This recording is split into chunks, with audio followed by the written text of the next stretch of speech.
I never thought my fascination with the dark could ever truly harm me. It was just a harmless hobby, watching live streams that explored abandoned asylums and haunted forests. That was until the night I stumbled upon a stream that claimed Real Ghost Hunt Live. My curiosity, an insatiable beast, clawed at my senses, pushing me to click. The host, a middle-aged man with skeptical eyes and a wry smile, welcomed us. "Tonight, we're investigating the old Harrowick Sanitarium," he announced, his voice crackling through my speakers. The building loomed behind him, a decrepit structure swallowed by ivy and darkness. As the host walked through the crumbling doorway, the light from his camera flickered as though struggling against an unseen force. I leaned closer, my heart thumping in my chest. The corridor stretched endlessly, doors lining either side like silent sentinels. Their paint peeled, whispering secrets of despair and madness from decades past. "This place," the host muttered, pausing to let his camera sweep across a faded mural, "is said to be haunted by the patients who never left." The image of the mural, a disturbing depiction of an eye, seemed to watch us, its gaze piercing through the digital barrier. Suddenly, a door slammed shut down the hall, echoing through the feed. The host jumped, and so did I. "Did you all hear that?" he asked, voice trembling slightly. Replies flooded the chat, a cascade of nervous emojis and exclamation points. He edged towards the door, his hand visibly shaking as it reached for the knob. With a creak that set my teeth on edge, the door opened. The room inside was shrouded in shadows, furniture covered with white sheets. As he stepped in, the camera panned across the room and then, without warning, focused on a mirror. In the reflection stood not just the host, but another figure, pale and distorted, standing right behind him. I gasped, slamming my laptop shut. My breath came in short, sharp bursts. It couldn't be real. It was just a trick, right? After a few moments, I opened my laptop again. The stream was still running, but the host was outside, panting. I need a moment," he gasped, wiping sweat from his brow. I saw it too. The chat was wild, viewers typing frantically, trying to make sense of what had appeared. Some claimed it was a hoax, others swore it was real. I watched, frozen in place, as he prepared to re-enter. The second exploration was even more harrowing. Sounds of footsteps followed him as he walked, though no other living soul was supposed to be there. Soft whispers filled the air, rising from the very walls of the sanitarium. "Leave, leave, leave." They hissed, almost inaudible over the host's heavy breathing. He entered what looked like an old patient's room, and the door slammed behind him. "I didn't do that," he shouted, rushing to the door, but it wouldn't budge. The camera spun to face the room, and there, on the walls, were hundreds of scratches. They looked like tally marks, desperate counts made by someone or something trapped there. The host backed away, bumping into something. The camera dropped with a crash, landing in such a way that we could only see part of the room and the door. We all heard it then, a low, mournful wail that didn't seem human. It grew louder, filling the stream with its terrifying lament. The host's voice was barely audible over it. "I can't get out. It won't let me leave." Panic seized me. This wasn't right. This wasn't just some staged fright. It was real horror unfolding before our eyes. The screen flickered violently, distorting the image, twisting it into something grotesque. Then, just as suddenly, it went black. The chat exploded, people calling for help, others praying, some just typing frenzied goodbyes. I sat there, staring at the blank screen, my body cold. Minutes stretched into what seemed like hours. Then, a new video loaded. It was the host, sitting in a well-lit room. "I'm okay," he started, but his voice was off. His eyes darted around, like he was reading from a script. It was all a setup, special effects. "We wanted to give you all a good scare. Happy Halloween." But behind him, almost out of focus, the same pale figure from before watched, its face an emotionless mask. The stream ended, leaving me with more questions than answers. Was it really just a hoax? Or had something gone terribly wrong? Sleep didn't come that night, nor many nights after. The image of the host's forced smile and the haunting figure behind him lingered in my mind, a specter in itself. This was not the end. It couldn't be. Days merged into restless nights as the image of that last stream haunted me. Every shadow in my room seemed to whisper secrets, dark and foreboding, urging me to look closer, to understand more. My obsession grew, leading me to scour the internet for any mention of the Harrowick Sanitarium or the host. His name was Dan Everett, a relatively unknown paranormal investigator until that fateful stream. What truly happened to him? The question gnawed at me, incessant and demanding. One evening, while deep in another fruitless search, a new notification popped up on my screen. It was a link to a new live stream titled The Harrowick Return. My pulse quickened. Could it be Dan? Was he really going back? I clicked on the link with a trembling hand, the familiar flutter of anticipation mingling with dread. The screen flickered to life, showing the grim facade of the sanitarium once more. But this time, it wasn't Dan holding the camera. It was a woman, her voice steady but filled with a palpable tension. "Hello, everyone," she began, her flashlight piercing the twilight as she approached the building. "I'm Julia, and I was Dan's assistant during the last stream. After what happened, we felt it was crucial to come back, to show you there's nothing to fear."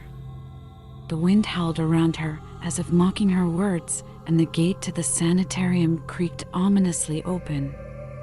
She paused, taking a deep breath before stepping inside. The light from her camera flickered just like before, a repeating nightmare that I watched unfold again. As Julia walked through the same corridor, her camera caught fleeting shadows that danced away just as soon as they appeared. "It's just the wind," she muttered more to herself than to her audience. But then, a loud bang echoed through the building, making her jump. The chat erupted with warnings and fearful speculations. She hurried towards the sound, turning into a room where the air felt noticeably colder. "I can see my breath," she whispered, her voice trembling. The camera panned around the room, and there it was, the mirror. But this time, the reflection showed not only Julia, but also a vague figure standing several feet behind her. It was a gaunt figure, its eyes hollow, its mouth agape in a silent scream. Julia spun around, but there was nothing there, only empty space. Returning her gaze to the mirror, the figure was gone. "This isn't right," Julia said, backing out of the room. Her breaths were rapid, her former resolve melting into fear. As she retreated, the sound of soft, dragging footsteps followed her from the dark hallway. She picked up her pace, the camera shaking with her every step, the viewers witnessing her panic in real time. "Something's here with me," she gasped. "It doesn't want us here." Just as she reached the main hall, the lights on her camera died, plunging her into darkness. The feed switched to night vision, painting everything in a ghastly green hue. Julia's breaths were audible, each one sharp and frightened. Then, out of the silence, a voice, distorted and chilling, spoke directly behind her, "Leave or stay forever." The camera dropped to the floor with a crash, pointing up as Julia's screams filled the air. The screen went black again, leaving the chat in chaos. People called for her to run, to get out, while others prayed for her safety. I sat, frozen, my eyes fixed on the screen. Minutes passed, then hours, with no update or return feed. It was as if Julia, like Dan, had vanished into the bowels of the sanitarium. This couldn't be happening, not again. I had to know more, to understand what dark presence held sway over Harrowick. Compelled by a need that overrode my fear, I started planning a trip to the sanitarium myself. If the authorities weren't going to investigate, then I would. I needed answers, needed to know if the shadows that now whispered to me at night were real or just fragments of my fractured nerves. The decision was reckless, born of sleep-deprived anxiety and obsession, but I felt it was the only way to end this torment. As I packed my bags, equipped with cameras, flashlights, and a dubious sense of courage, I could not shake the feeling that I was stepping into a narrative already written, a path predetermined by the unseen forces of Harrowick. What awaited me within those cursed walls? Would I find Julia and Dan, or would I too disappear, another lost soul swallowed by its spectral inhabitants? Only the dark corridors knew the answers, whispering through the veil of fear and the supernatural. But as I approached the old iron gates of the sanitarium, the wind-carrying echoes of those who had come before, I realized that Harrowick was not just a place of haunting, but a beacon for the haunted. Whether I would return or become part of its ghostly lore, I was already too entangled to turn back. The camera felt heavy in my hand, a lifeline and a curse, as I stepped into the shadows of Harrowick, the door creaking shut behind me, sealing my fate. The heavy iron gates clanged shut behind me, the sound reverberating like a death knell through the hollow emptiness of Harrowick. I hesitated, my hand frozen on the cold metal. The wind howled mournfully, as if lamenting my arrival, or perhaps warning me of the perils that lay ahead. With each step forward, the gravel crunched underfoot, a stark reminder of the silence that enveloped the sanitarium. I could almost hear the whispers of those who had walked these paths before, their voices a tapestry of caution and dread. As I approached the main building, the decrepit structure loomed over me, its windows like darkened eyes, watching, waiting. I pushed open the front door, its creak a sinister welcome. Inside, the air was musty, thick with the scent of decay and forgotten despair. My flashlight pierced the darkness, casting long shadows that seemed to flicker and move of their own volition. "Hello?" I called out, my voice small, devoured by the vast emptiness of the lobby. No answer came, only the soft echo of my own voice bouncing back at me, distorted and eerie. I ventured deeper, my camera rolling, capturing every step into this forsaken place. The walls were lined with peeling paint and old portraits, their faces blurred and unrecognizable, yet their eyes seemed to follow me as I moved. It was as if they knew the fate that awaited me, a silent audience to my impending doom. Turning a corner, I entered a long hallway. The air grew colder, the temperature dropping with each step. I shivered, not just from the chill, but from the sudden feeling of being watched. "I'm not afraid," I whispered to myself, though my voice betrayed my words. Ahead, a door stood slightly ajar. As I approached, it swung open slowly, with no prompting, as if inviting me inside. Taking a deep breath, I stepped into the room. The room was barren, save for a single chair in the center. On the floor, a circle of salt had been scattered, its perimeter broken in one spot.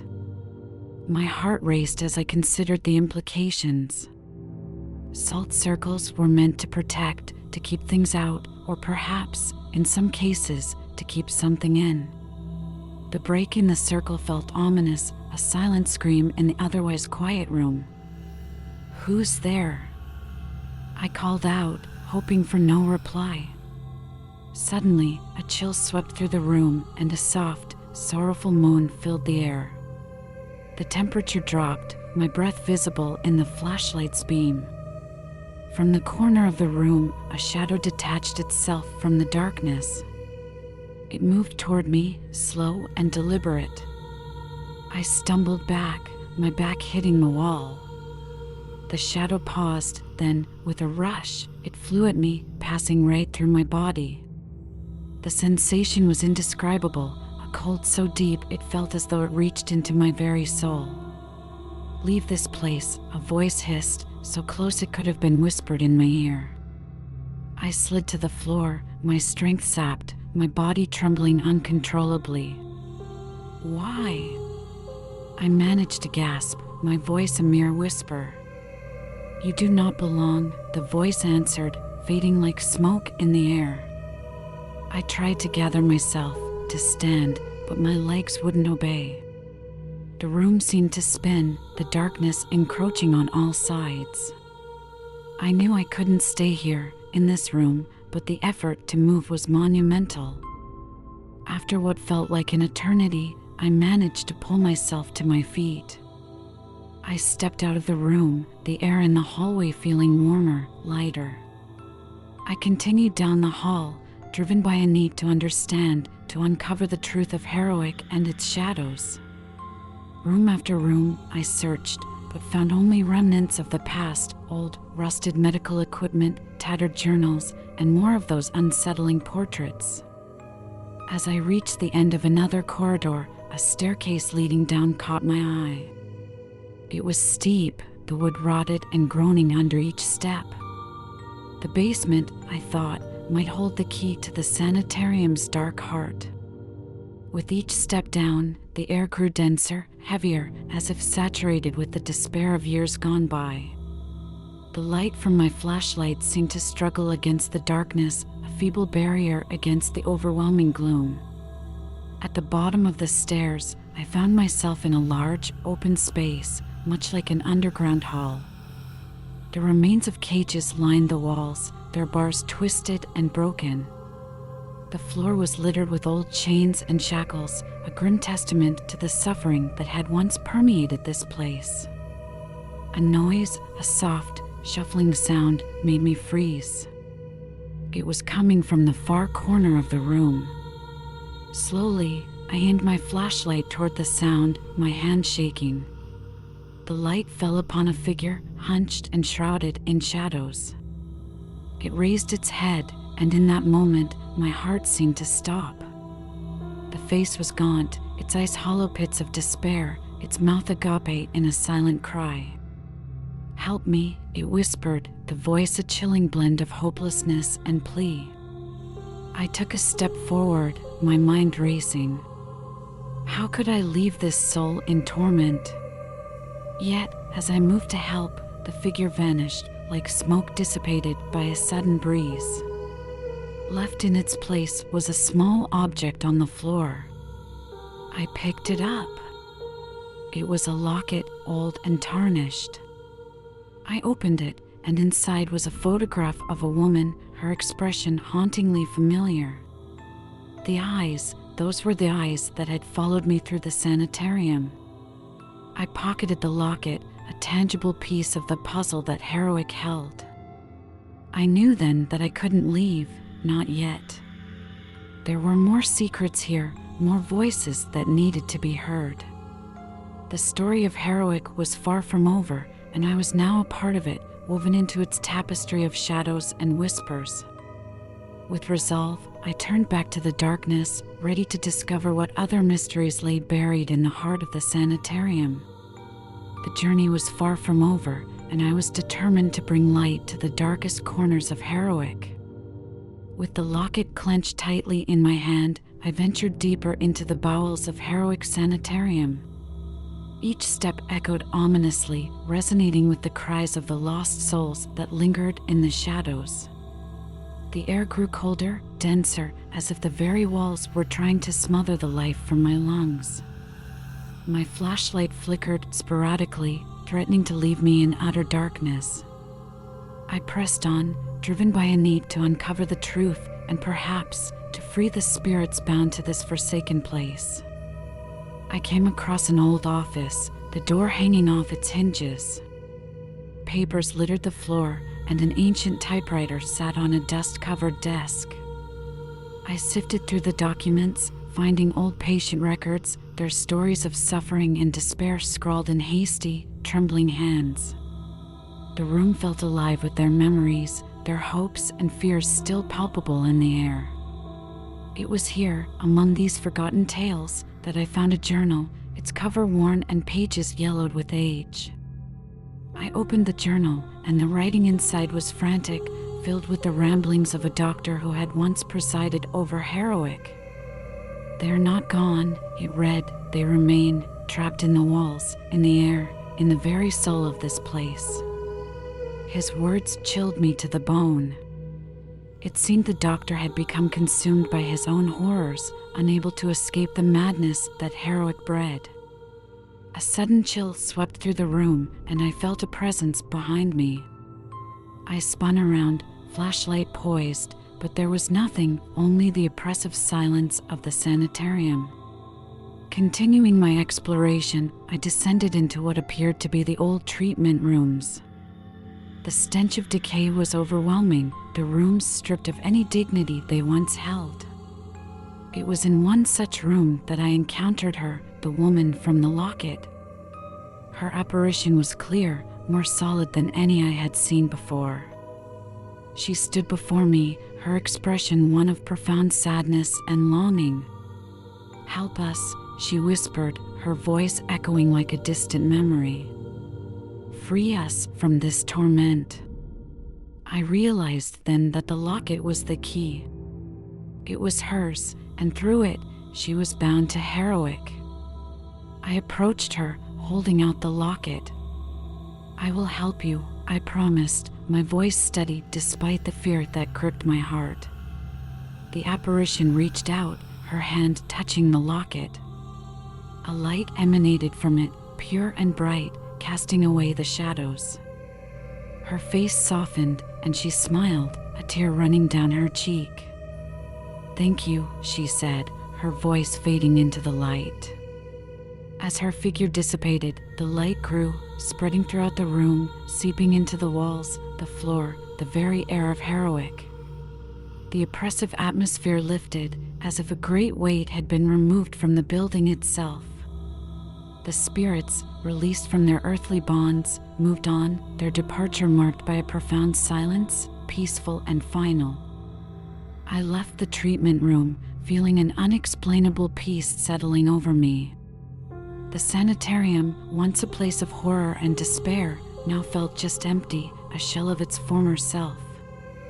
I knew my task was complete. The lost souls of Harrowick had found their release, and I had played a part in their liberation. It was time for me to leave, to let Harrowick rest, its halls silent and undisturbed. As I walked out of the sanitarium, the sun was rising, casting golden light over the grounds. The gates, once foreboding and unwelcoming, stood open as if acknowledging my departure. I looked back once at the towering structure that had housed so much pain and terror. Now, it was just a building, its hauntings laid to rest. I turned away, the locket warm in my pocket, a reminder of the souls I had helped to free. I drove away from Harrowick, the sanitarium disappearing behind me, swallowed by the morning mist. I felt a mixture of relief and sorrow, a chapter closed in the most unexpected of ways. The horrors of Harrowick would linger in my mind, but they would no longer haunt my dreams. They were at peace, and now, so was I. As the distance grew, I realized that the story of Harrowick was over, its secrets revealed, and its ghosts freed. There would be no returning, no more darkness. The sun was high now, its light a promise of new beginnings and forgotten horrors.